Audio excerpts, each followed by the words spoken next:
Salut, bienvenue sur La Positive, c'est Julia et aujourd'hui on va parler d'amour.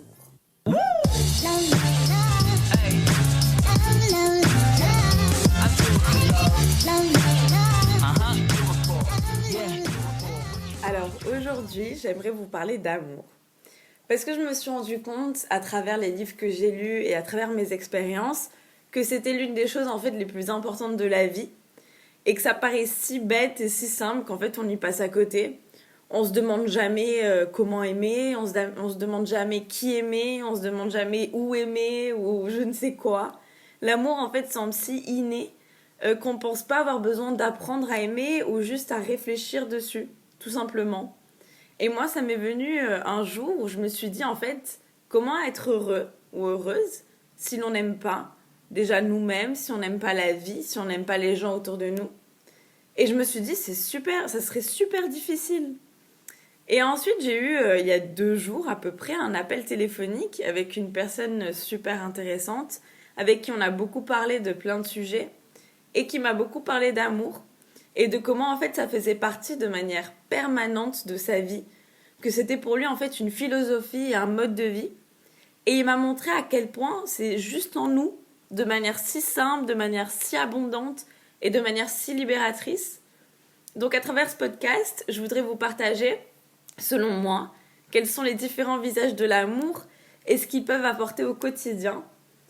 Et j'aimerais aussi vous donner mes conseils pour créer autour de vous un vrai monde d'amour, en commençant par l'amour de la vie, l'amour de ce qui nous entoure.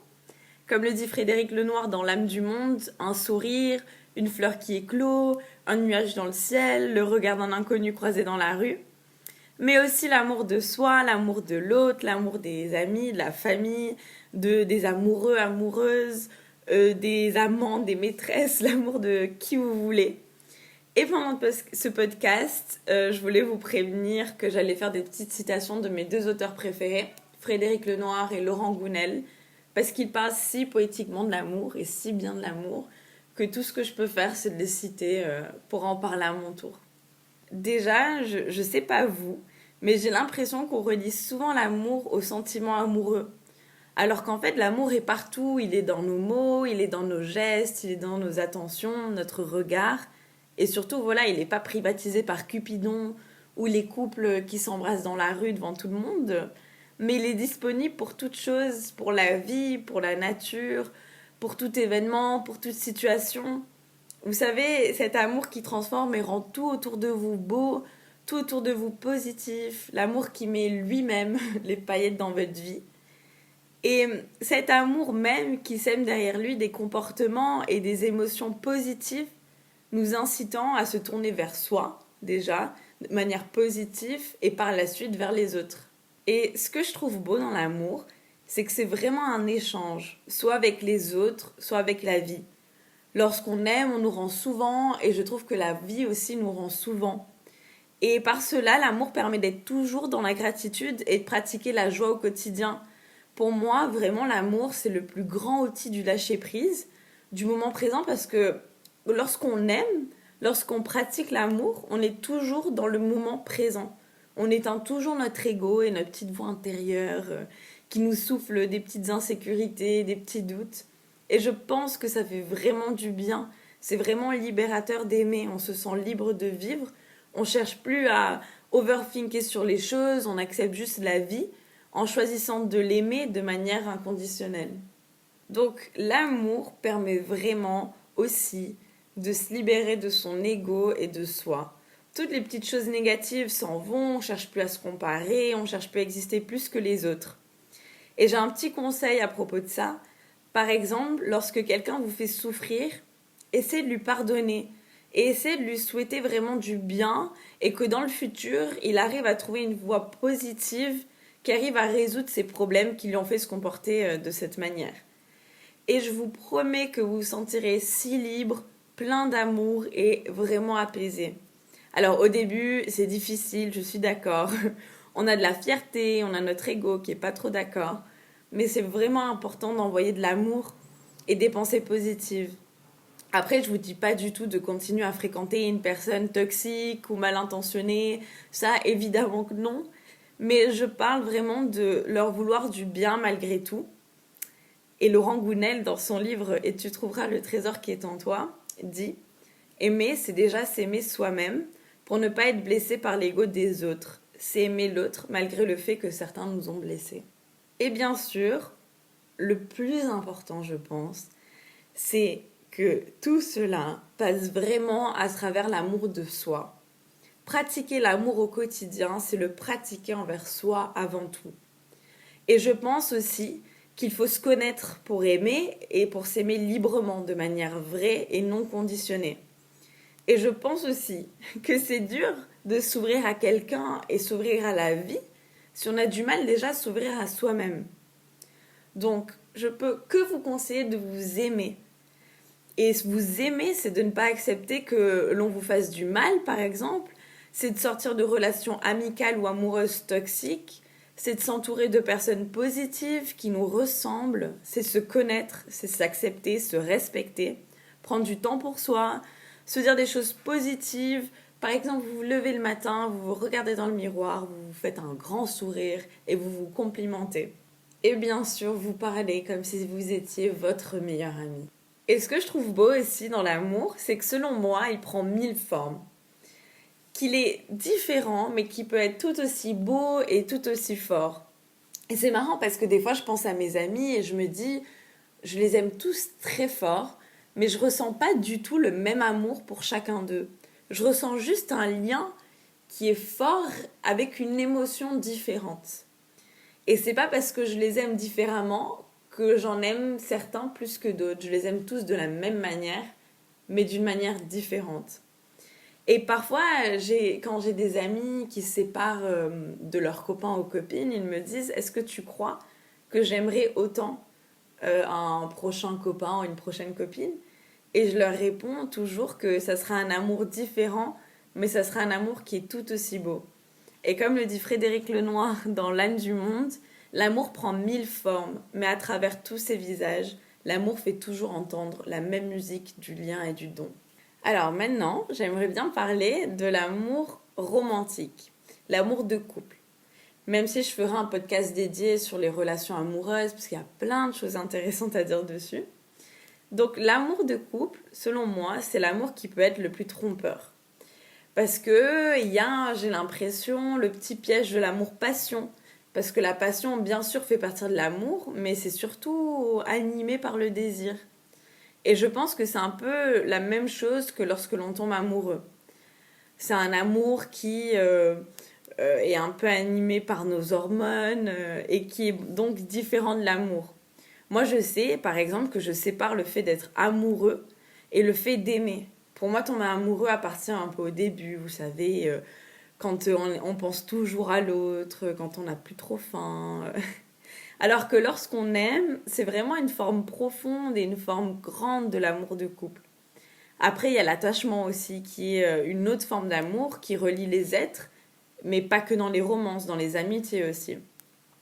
Mais en tout cas, ce que j'aimerais vous dire, c'est que quelle que soit la chose que vous ressentez, c'est tout aussi beau et c'est tout aussi digne d'être vécu.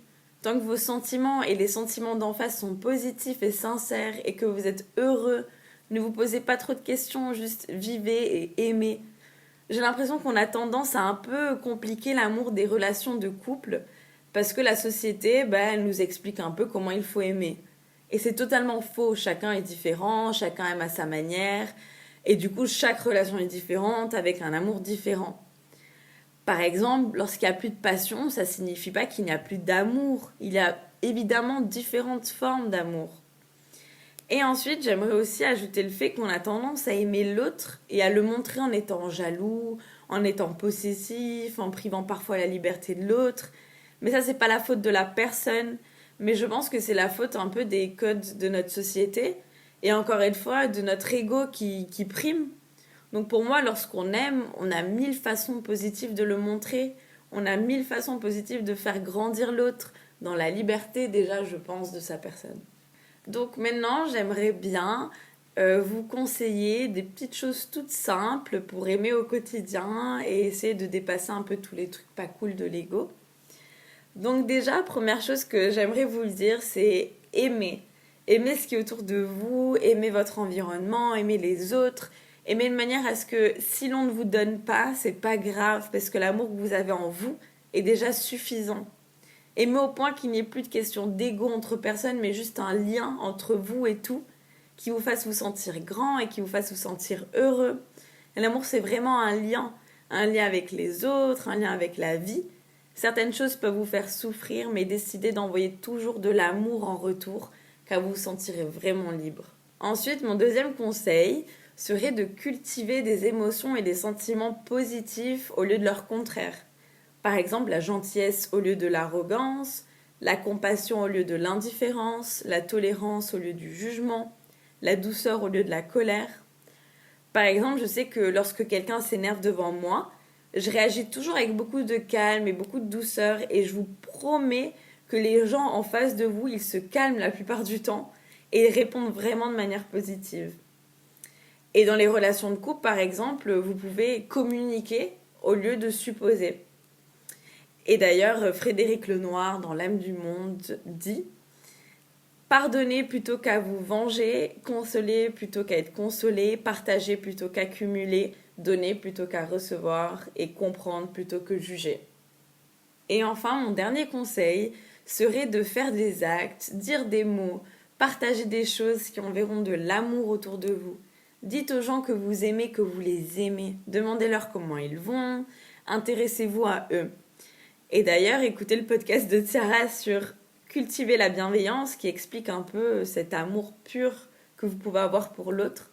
Parce qu'en fait, tout est synonyme d'amour, même les choses qui paraissent les plus simples. Et enfin, pour terminer mon podcast, j'aimerais bien vous lire une petite citation et une histoire qui image bien le fait que l'amour soit trop important dans nos vies. Donc la citation est une citation de Victor Hugo qui dit « Naît-on deux fois ? Oui, la première fois le jour où l'on naît à la vie, la seconde fois le jour où l'on naît à l'amour. » Ensuite, l'histoire est une histoire de Lila Khaled qui raconte qu'une fois sur une île, tous les sentiments vivaient. Il y avait le bonheur, il y avait la tristesse, le savoir, ainsi que tous les autres, dont l'amour. Un jour, on leur annonça que l'île allait couler. Du coup, ils préparèrent tous leurs bateaux et ils partirent. Il n'y avait que l'amour qui resta sur l'île parce que l'amour voulait rester jusqu'au dernier moment. Seulement, quand l'île fut sur le point de sombrer, l'amour décida d'appeler à l'aide. Et là, l'amour voit la richesse passer à côté. Dans un bateau super beau, dernier cri, super luxueux. Donc l'amour l'appelle et lui dit « Richesse, est-ce que tu peux m'emmener ?» Et la richesse répond « Non, non, il y a trop d'argent et trop d'or sur mon bateau, il n'y a pas la place pour toi. » Du coup, l'amour dit « Bon, sympa. » Du coup, l'amour décide de demander à l'orgueil qui passait à côté. Et bien sûr, l'orgueil passait dans un bateau aussi beau que la richesse, un bateau dernier cri. Et l'orgueil répond « Non, je suis désolé, je peux pas t'aider, t'es tout mouillé, tu vas salir mon bateau, non, non, non, non. » Du coup, l'amour, ok, elle accepte, elle regarde de côté, et là, elle voit la tristesse. Et elle demande à la tristesse, du coup, de monter avec. Et la tristesse dit « Ah, je suis désolée, je suis trop triste, je veux être seule, non, non, non, je suis désolée. » Du coup, l'amour se retrouve encore seul, regarde autour d'elle et voit le bonheur. Et le bonheur était tellement content, il avait la musique à fond, qu'il a même pas entendu ni vu l'amour, quoi. Il était dans son truc. Et là, l'amour regarde un peu autour de lui, il se dit, bon, comment je vais rentrer ? Et il entend une voix qui lui dit, viens, je te prends avec moi. Et en fait, c'était un vieillard qui lui avait parlé. Du coup, l'amour, en fait, se sentit si reconnaissant et plein de joie qu'en fait, il oublia de demander le nom au vieillard. Et quand ils arrivèrent sur la terre ferme, le vieillard, juste, il partit. Du coup, l'amour, elle se dit, mais en fait, je lui dois tellement et je lui ai même pas demandé qui c'était. Du coup, elle demande de savoir, mais qu'est-ce qui m'a aidé ? C'était qui ? Et du coup, le savoir lui répond, c'était le temps. Le temps, s'interroge l'amour, pourquoi le temps m'aiderait ? Et le savoir lui sourit et plein de sagesse lui répond, c'est parce que seul le temps est capable de comprendre combien l'amour est important dans la vie. Donc voilà, sur cette jolie histoire, je vous souhaite une belle journée ou une belle soirée. Merci d'avoir écouté mon podcast. N'hésitez pas à nous suivre sur La Positive sur Instagram, LAPAUS-ITIV. Et n'hésitez pas aussi à mettre des petites étoiles sur Apple Podcast, ça nous ferait trop plaisir. À partager si ça vous a plu à vos amis. Et je vous dis à la semaine prochaine pour un podcast avec Tiara. Donc à la semaine prochaine et je vous fais plein de gros bisous.